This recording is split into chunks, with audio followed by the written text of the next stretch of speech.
إذا حكمت محكمة التحكيم الرياضية لصالح السنغال، فكأنها توجه رسالة خطيرة لكل الفرق والمنتخبات.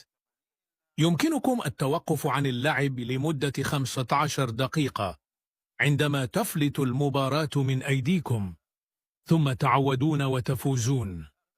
هذا أمر غير مقبول وسيشجع على الفوضى. لهذا أنا واثق أن محكمة الطاس ستضع حدا نهائيا لهذا العبث. الطاس معروفة بصرامتها في مثل هذه القضايا، ولن تسمح بتكرار هذه المهزلة مرة أخرى. أنا متأكد بنسبة 100% أن العدالة ستنتصر، وأن المغرب هو البطل الحقيقي.